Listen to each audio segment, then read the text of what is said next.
everybody, and welcome to the very first episode of the Girls Behind the Rock Show web series. Thanks for watching. The music industry has given us so many cool genres like pop, rock, hip-hop, EDM, country, and so many more different subgenres.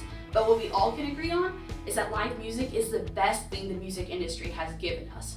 Like, what's better than getting to see your favorite artist live and in person? Did you know that young women drive an estimated 70 to 80% of consumer spending on household goods and entertainment?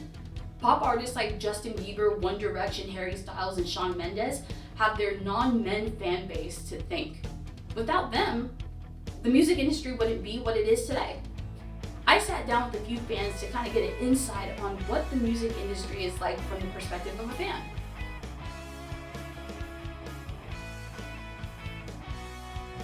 So my name is Edith. My name is Christina. It's kind of all intertwined, I guess, if you think about it, but I started with One Direction, and now I kind of am a fan of like their solo careers. More a few rather than all of them, but for the most part, all of them, but it started with One Direction. So that's where I really kind of, my love for fandom grew. My main pop artists that I listen to are Ariana Grande, Demi Lovato. I think those are my main two pop artists that I listen to. I listen to a lot of pop. Shawn Mendes, Niall Horan, 5 Seconds of Summer. I was older when One Direction came out, and I actually started listening to them because of my younger sister.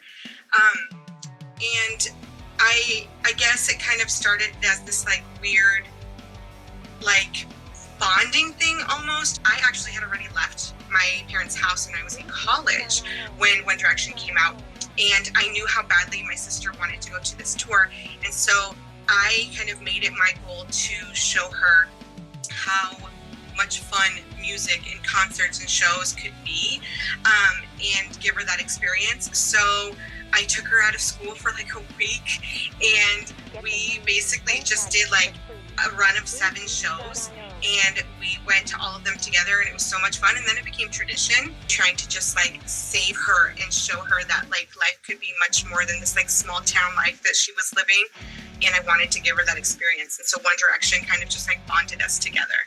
I watched Camp Rock, obviously. I was a huge fan of Camp Rock when it came out, and then I've kind of just followed Demi Lovato's career like from that and like kind of kept it going. I've always been a huge fan of hers for how she's overcome that and really put that into her music, and then has turned it around and tried to be like an advocate for like mental health, especially now, and like an advocate for voting and everything. And she's just super inspiring to me.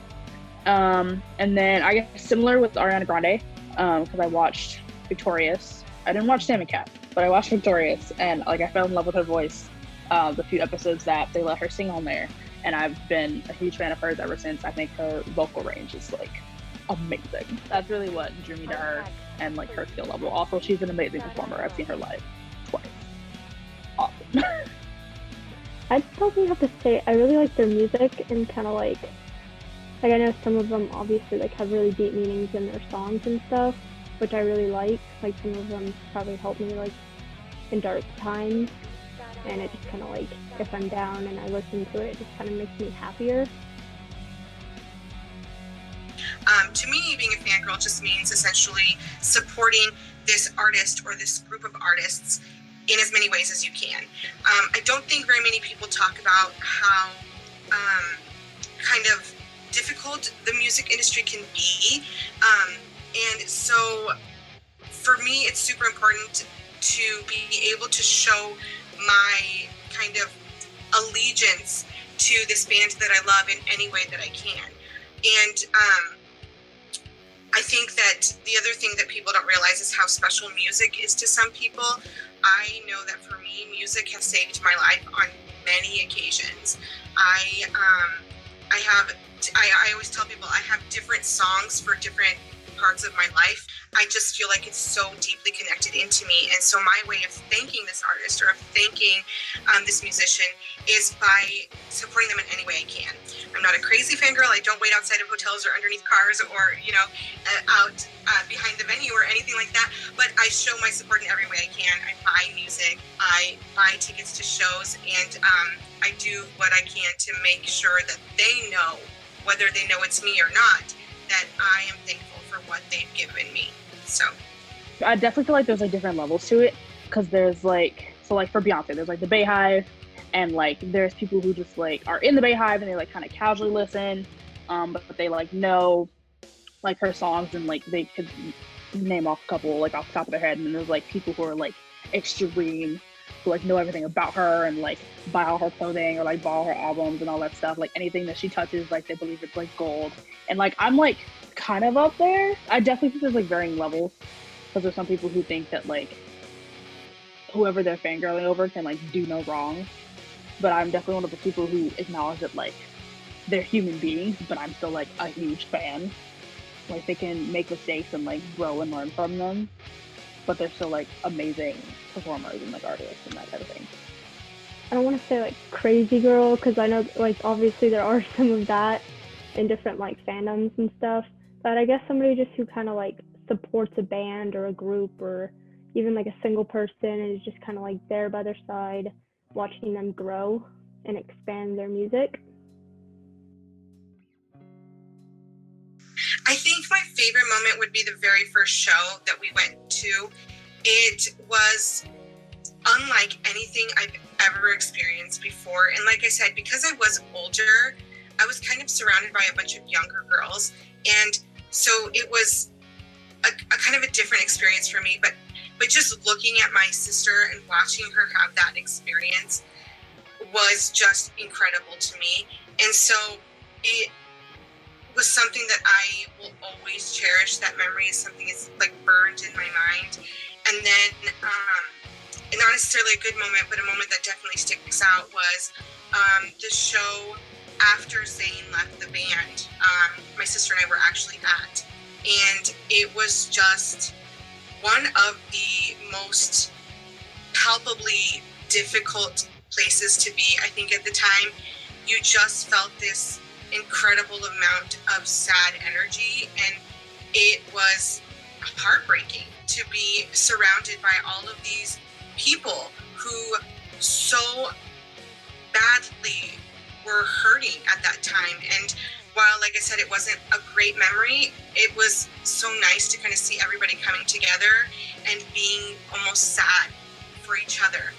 And it was so wonderful to be in a room where people didn't judge you for how you felt or didn't make fun of you for, a boy leaving the band, and it was something that we all kind of felt the same about, and we were able to relate about and feel comfortable about feeling sad, about the situation. So that was another one. Ariana Grande live from the pit was probably like my favorite moment, because I already knew that she was an amazing artist, but like seeing her live and hearing like the little things that she did to her songs to make them different from like the studio albums, I think is really good. I think it really speaks to her capabilities as a musician and like what she knows about her own strengths and like what her audience would enjoy, that she was able to really make it a good show and like not just have like the songs sound the same.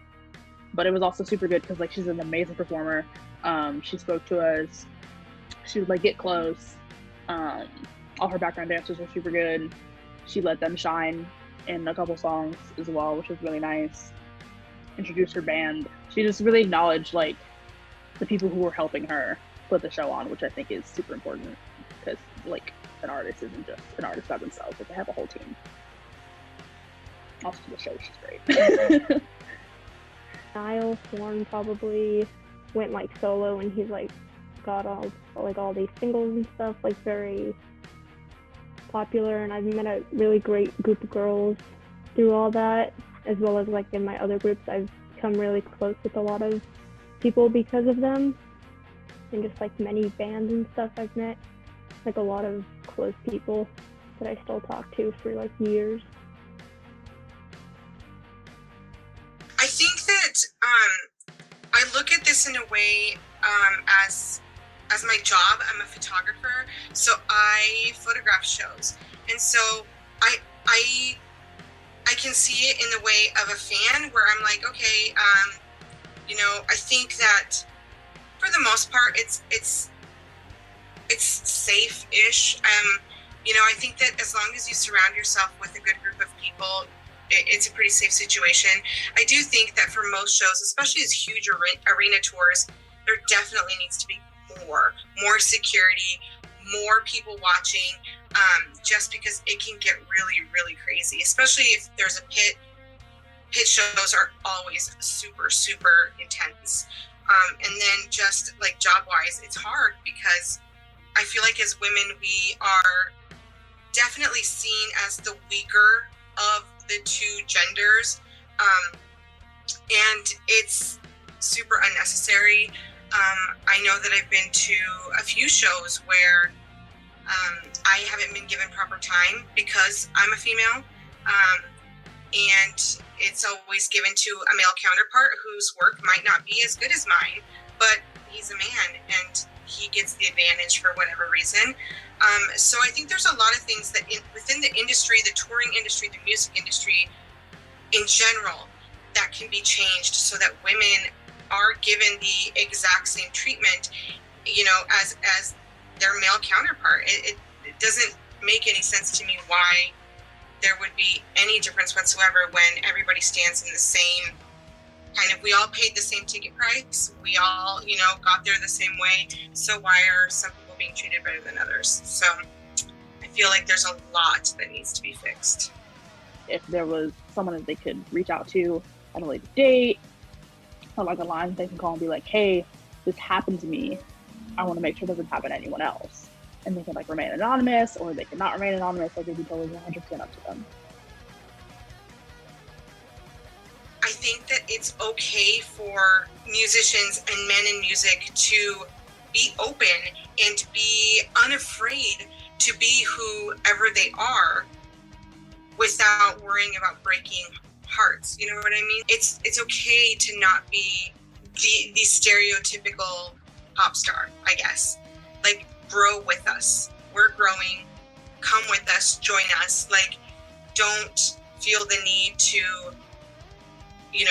fulfill this fantasy that every young girl has about you. Being yourself is a lot more important as an artist than trying to fit into whatever mold that you think you need to fit into to make money. Because people are drawn more to authenticity than anything else. I haven't had any negative experiences as like a person of color, especially because the two like pop artists specifically that I follow are very into advocacy and are like progressive in their ideals and morals. Like Ariana Grande and Demi Lovato in particular both do a lot to speak out against like injustice and like mental health and like voting and all that stuff, and they actively like post their political views and everything, and I think that's really cool. Like Ariana Grande went to like a BLM protest, which I thought was awesome, because like some artists don't do that. Like they don't want to jeopardize their career. And then Demi Lovato put out a whole freaking song about how terrible a president Donald Trump is, and like she was like, I don't care if this one is my career, like this is how I feel, and as a musician, like I have every right to put this music out. Like as a human being, I'm allowed to have opinions.